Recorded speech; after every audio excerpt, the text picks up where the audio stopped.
Nii, tere ka minu poolt ja aitäh sissejuhatuse eest, et esialgu, kui see pihta hakkas, see konverents, mulle tundus, et see ettekanne on võib-olla veidi kontekstist väljas, aga Evelin tõi väga ilusti praegu selle kontekstiga minu pähe, et lõpuks taandub see maakasutuse otsus ju andmetele. Millised andmed meil on kättesaadavad ja selles ettekandes ma tegelikult natuke räägingi satelliitandmetest, mis on üks selline andmetüüp, mida me võime kasutada maakasutuse seires või otsuste tegemisel. Et aga laiemalt, et satelliitandmed on meil kasutuses väga paljudes eluvaldkondades ja kindlasti kõige enam sõjanduses ja siis meteoroloogias. Aga selles ettekandes ma püüangi siis pigem keskenduda nagu maakasutuse vaatele ja siis rääkida sellest, et kuidas, kas liigub ka? Liigub. Kuidas siis satelliitandmed võiksid meil olla abiks kas siis maakasutuse seires või maakasutuse otsuste tegemisel ja mida Euroopa Liidus on ära tehtud, et meil oleks neid satelliitandmeid. Et kindlasti ei saa satelliidid anda meile kõiki vastuseid küsimustele, mis meil maakasutuse planeerimisel tekib. Sest satelliidid olemuslikult suudavad lihtsustatult öeldes mõõta 3 erinevat signaali. See on kas maapinna värv, maapinna karedus või maapinna soojus. Ja sellest 3 erinevat tüüpi signaalist siis hinnataksegi kümneid ja kümneid erinevaid keskkonda iseloomustavaid parameetreid. Kui näiteks maapinna värvist me saame hinnata siis maakasutuse tüüpe ja selle muutusi ajas, samamoodi ka vegetatsiooni indekseid ja siis taimestiku kasvu läbi selle, siis maapinna soojusest hinnatakse loomulikult, arvutatakse maapinna temperatuur, aga maapinna karedusest saame me siis hinnata näiteks maapinna nihkeid, aga ka lageraideid metsades. Nii, tänapäeval on satelliitidel väga tihe ajaline samm. See tähendab, neid ülelende ja mõõdistusi toimub praktiliselt kogu aeg. Ja see võimaldab meil muutusi tuvastada praktiliselt reaalajas. Ja samamoodi on meil tekkinud tänaseks ka juba väga pikk arhiiv, mis võimaldab meil analüüsida ka trende ja võib-olla veidi ka prognoosida tulevikku. Ja kuidas siis need andmed meile kättesaadavad on? Ja mis on siis Euroopa Liit ära teinud, et see oleks meile kättesaadav? Euroopa Liit on algatanud sellise väga suure programmi, Copernicuse programm. See koosneb omakorda 3 suurest alamkomponendist, et esimene neist on kosmosekomponent, mille eest siis vastutavad Euroopa Kosmoseagentuur koostöös EUMETSATiga, mis on ilmateenistuse keskus. Ja see komponent vastutab siis selles programmis satelliitide arendamise, satelliitsensorite arendamise eest, nende startide eest, missioonide jätkusuutlikkuse eest, aga ka andmetarne eest maismaale. Ja teine väga suur komponent on teenuste komponent.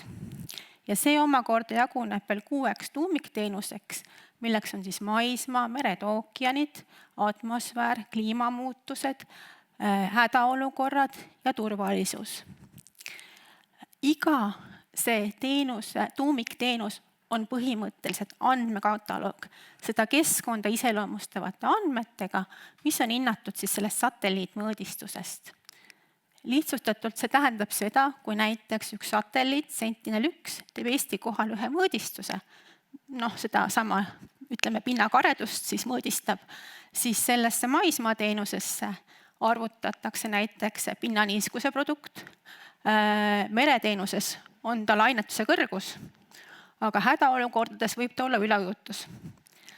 Ja niimoodi siia neid andmeid järjest tekib ja tekib.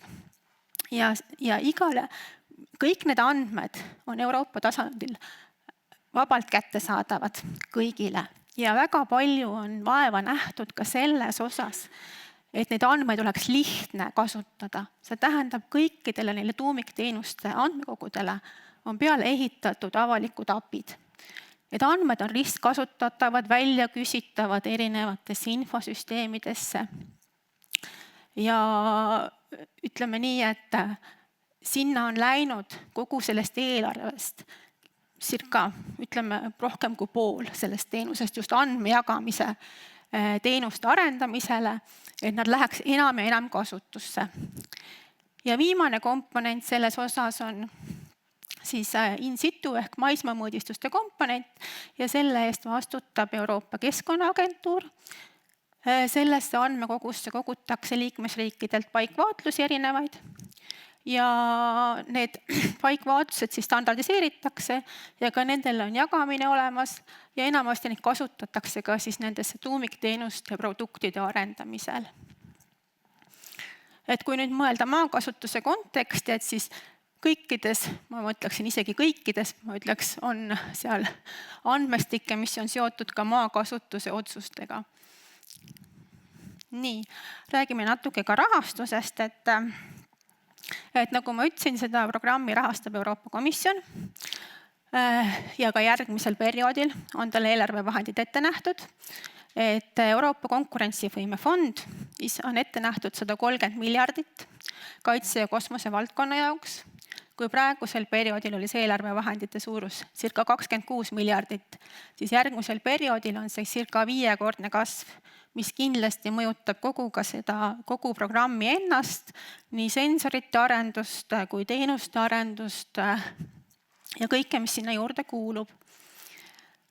Kui nüüd võrrelda näiteks sedasama 130 miljardit järgmine periood, näiteks ühise põllumajanduspoliitika eelarve Euroopa tasandil on 300 miljardit, see on näha, et ikkagi kosmosevaldkond kui selline on poole väiksem, ütleme Euroopa tasandil põllumajanduspoliitika eelarvest, aga siiski oluline ja võrreldes Euroopa Horisondi programmiga on ta ka juba praktiliselt suurusjärk väiksem, aga ka võrreldav juba.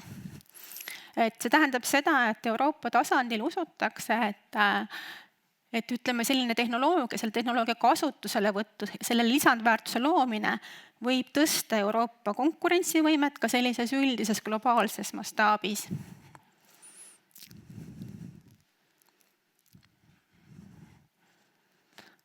Niimoodi. Kui siiani ma rääkisin sellisest Euroopa tasandist, et mis siis Euroopas tehakse ja milliseid andmekogusid luuakse nendest satelliitandmetest, siis järgmine tase on ju see, et kuidas me oleme suutnud nad Eesti riigi infosüsteemidesse integreerida. Kas kui palju ja millistes kohtades.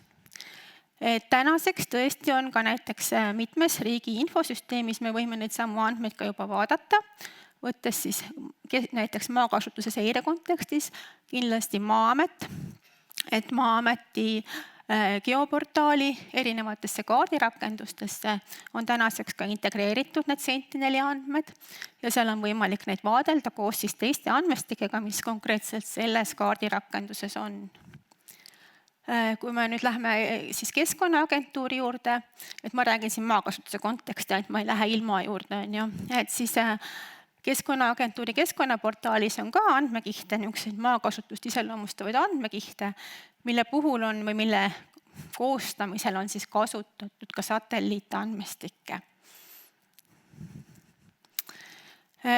Nii, riigi järelevalveteenused, mis on seotud maakasutusega ja satelliitandmestikega, kindlasti PRIA on ju. Et on ju teada, et PRIAs on juba päris mitu aastat tänaseks olnud töös siis satelliitidel põhinev seiresüsteem. Ja selle alusel on siis kontrollitud toetusõiguslikkust ja nõuete täitmist. Ja tänaseks on siis kaugseirega hõlmatud praktiliselt kogu põllumajandusmaa.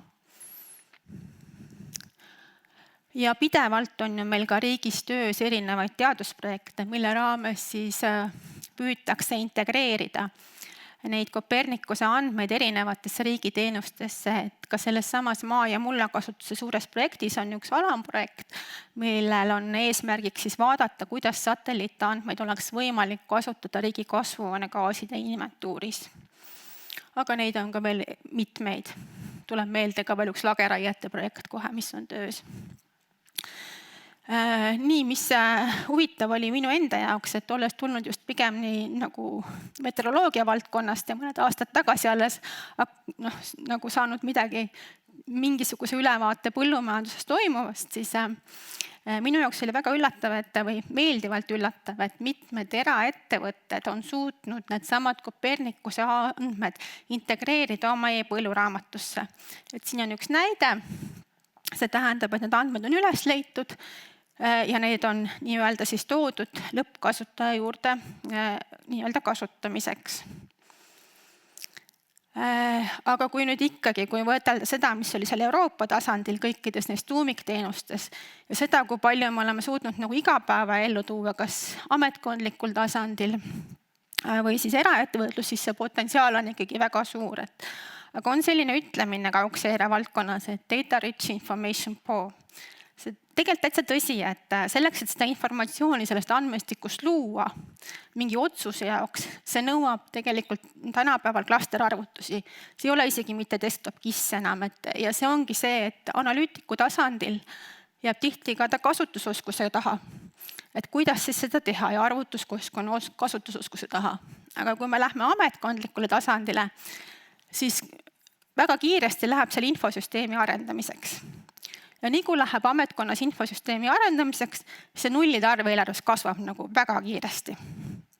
Ja jällegi jääb see asi kuidagi toppama ja me nagu ei jõua edasi. Aga mida võiks siis tuua need järgnevad aastad või see kõik võimas AI, millest räägitakse?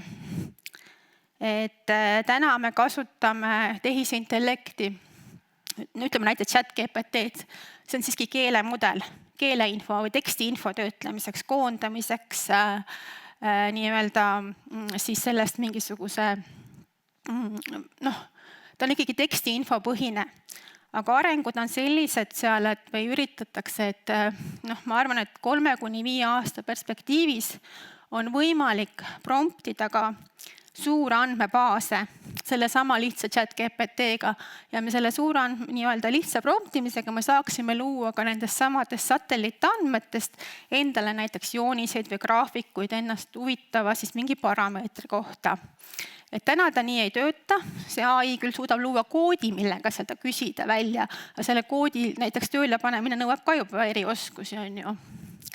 Aga kuidas ta siis võiks välja näha umbes näiteks nii, et ma tean, et seal satelliit mõõdab pinnaniiskust ka, et ma tahan näiteks teada, et kuidas Jõgevamaal oli 2022 kuni 2025 juuni esimesel dekaadil pinnaniiskus.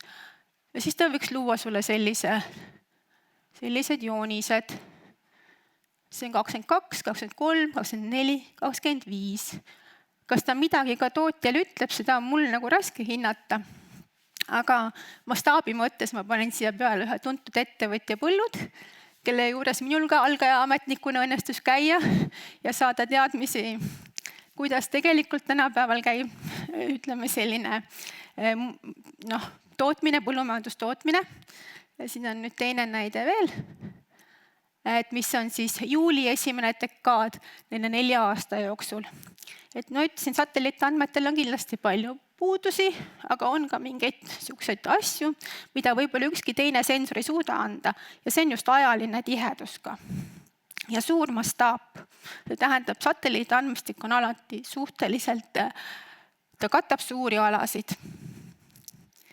Niimoodi. Aga nii kaua, kuni meil siis ei ole seda AI-d, millega me saame endale ka lihtsaid selliseid väljundeid luua, on olemas ka sellised võimalused, et näiteks, et ikkagi, et ma tahan endale midagi arendada või võtta neid andmeid kasutusele, et siis on nii teadusprojektide algatamisi võimalusi, et kahele sellisele annab oma osa ka Regionaal- ja Põllumajandusministeerium, et üks on partnerlus Agriculture of Data, mis just algas ja millel on ka voor avatud ja sinna just väga hästi sobiksid sellised projektid, mis nii-öelda aitavad või tegelevad teemaga, kuidas võtta kasutusel neid samu Copernicuse andmeid. Ja teine on kindlasti, kus on ka võib-olla oma koht, väike koht, sellisel andmestikul on siis meie suur- ja väikeprojektide toetus, millel on ka praegu oma taotlusvoor. Nii et nii kaua, kuni meil ei ole päris ChatGPT-s tööd, sellised asjad võime me mõelda, et kuidas me saaksime läbi erinevate selliste teadlastega koostööprojektide leida neid võimalusi, kuidas kasutada ära. Kas siis oma töö optimeerimiseks, oma tootmise optimeerimiseks või ka mingi maakasutuses laiemas kontekstis, et kuidas nendest siis juurde luua lisandväärtust. Et aitäh! See oli minu poolt kõik. Ja suur tänu. siit väikese kingituse ka üle.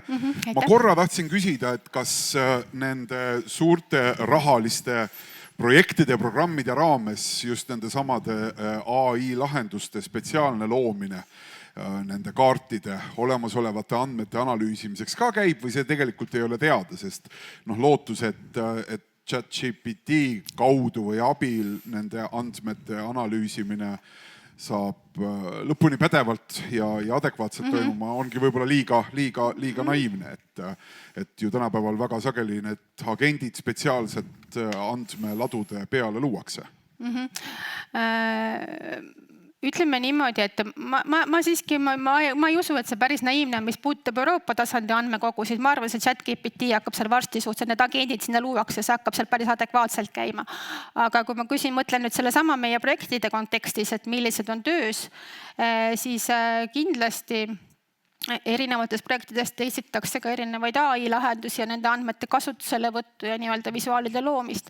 Aga alati need andmed on andmed ja see kasutaja vajadus on just see, mis see on see trigger, et kuidas ja mismoodi see kasutajale tuua, et see informatsioon oleks temale vajalik, sest neid saab 10 erinevat moodi tuua. Ja võib-olla see oligi teine küsimus, et kus need kasutamisvõimalused veel otsa vaatavad, nähes, kui suur see satelliitide kiht on, kui palju andmeid kogutakse, et kuhu peaks koolid, organisatsioonid oma pilku suunama, sest et kui ei küsi, ei saa teada, aga eelkõige see küsimus peab ju tulema tegijatelt ennestelt. Kui me räägime haridusest, siis esimene asi on teadvustamine, et üldse siuke asi olemas on, et Euroopa tasemel sinna panustatakse ja seda arendatakse ja kas või elementaarne teadmine.